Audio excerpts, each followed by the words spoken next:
The Mirror Pond Management Board has designed 4 alternatives for handling the sediment that has accumulated in the pond for the last 30 years. Here are the options for the community to consider. The Mirror Pond Visioning Project right now has 4 options posted on our website, mirrorpondbend.com, for the public to review. There is also a questionnaire on that website that will allow the public to give input about various aspects of those various options. Well, in February of this year, we went out with a broad questionnaire to see how people felt about Mirror Pond. From that questionnaire, we took a series of values from the over 1,870 responses and distilled those values down to a series of points. This is a public process. This is what was missing from all of the previous work, is to get public input on what they really want to see happening here. So the consultant today is producing visualizations of what the public told us several months ago in the first questionnaire.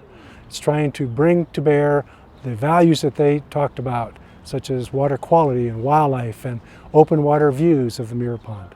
Well, there are 4 options. The first, which was labeled option A, is really a do-nothing option. No money is spent. We let the pond evolve naturally, and eventually pioneer species, cattails, sedges, reeds, will gain a foothold in the mud flats, the sediment deposits, and the pond will begin to infill and look much like the territory above the Colorado Dam.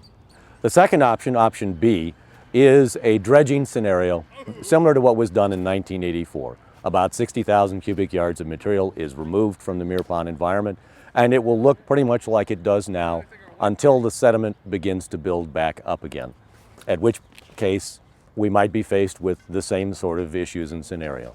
Also in option B, some of the issues that go into dredging is the soils that are down there have to be tested to make sure they're not hazardous, because they will be exported off-site, which means we also have to have a place to put those soils so that we can take them out, dewater them, and then test them again to make sure there's no hazardous materials there.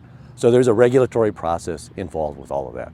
Third option, option C, is moving the sediment around. We're not taking it off-site, we're moving it around within the environment of Mirror Pond to create new upland or lawn areas adjacent to park lands. So we're expanding public lands and we're keeping open water as much as possible near the private lands, the residential homes around Mirror Pond.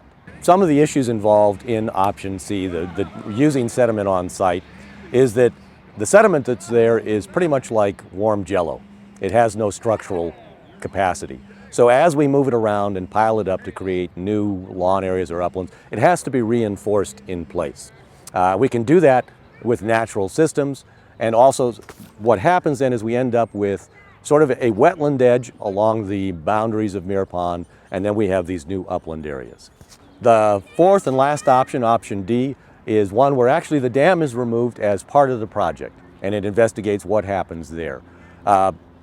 What happens at that point is that the water levels in Mirror Pond will recede to what is the defined channel. They'll also drop slightly, and those edges where the sediment banks are now will be developed in wetland plantings, and we'll also use some of that sediment, just like in option C, to build up new upland areas adjacent to parks and keep as much open water near the residential areas as we can. For all of the first 3 options, because they're envisioned while the dam is still in place, what we also are presenting to the public is what happens to those options if the dam were removed. So, and we look at the Mirror Pond environment 5 years after a dam removal, what would happen? And what you will see mostly is, again, water levels drop, the water recedes back into the main channel, and wetland plants begin to develop on the outside edges. Well, there are a number of issues related to the dam. First of all is its age. It's 105 years or more old. So it needs repair. And at some point, the cost of those repairs exceed the revenue that the dam generates, and also the cost of those repairs and others could trigger a review by federal agencies and a licensing of the dam by federal agencies.